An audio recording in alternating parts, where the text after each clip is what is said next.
So the work is na, to see or look, and na is actually a local Eora word that means to see or look.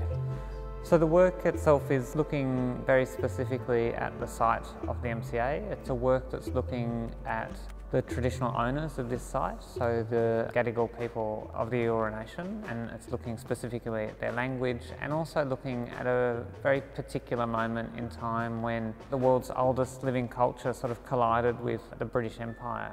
There was one particular person who played quite an interesting role in those formative years, which was Lieutenant William Dawes, which of course is what Dawes Point is named after. So Dawes Point is the point that the MCA is actually located on.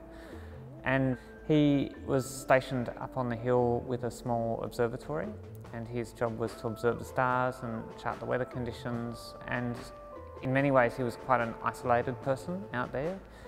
And in that isolation, he was lucky enough to sort of engage with a number of local Eora people who told him stories about country, who engaged with him, had a dialogue with him. I was interested in comparing the way you look at stars and the way they move into language. And you know, each star perhaps represents a word, and as they move across the sky, they start talking and they start telling you things and they start communicating. And that really is the idea of drawing the parallel between stars and language. And it's all sort of centering around this one particular person, William Dawes. So there's these two books that we have which really form the core of knowledge around Eora language, which people still reference today and still work with today, and there's still sort of, I guess, really important scripts for people to work from. Out of the two notebooks that William Dawes made from the local language, it's the first word that he looks at. It's the first word on the page that he starts to talk about.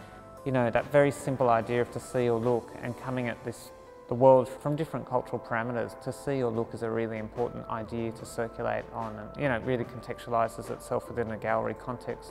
It's all about perspectives, it's all about people's positions and the way they engage with sites and places and people.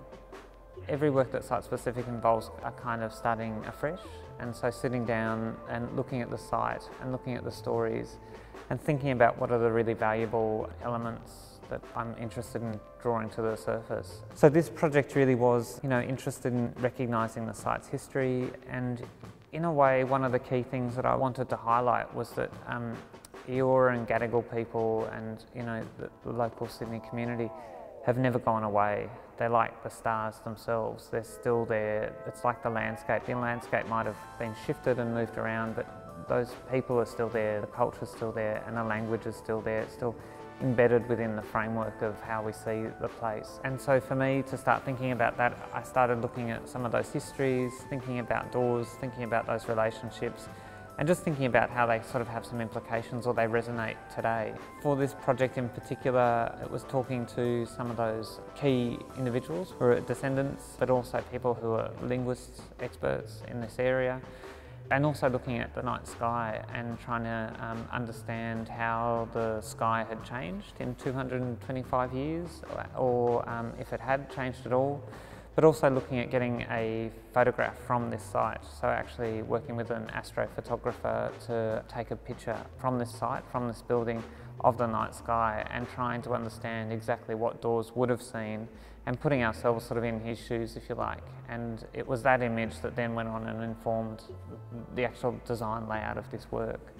But I think that process of working from the ground up, so looking at country and building up, and looking at communities and building up, that would probably be the sort of, I guess, methodology or the process that I tend to work with. I guess one of the key areas I'm interested in is what can it give to the local community? If it's about, you know, the Sydney Aboriginal community, it needs to actually be of benefit to the Sydney Aboriginal community. So there's also been a lot of work in the background being done with the language and circulating it a bit more and talking to elders a bit more about that, and talking about the ideas of how it gets put back into, I guess, everyday life. So, you know, perhaps we're not speaking that language, you know, in this work, but this work is definitely referencing that language and talking about the ideas behind it.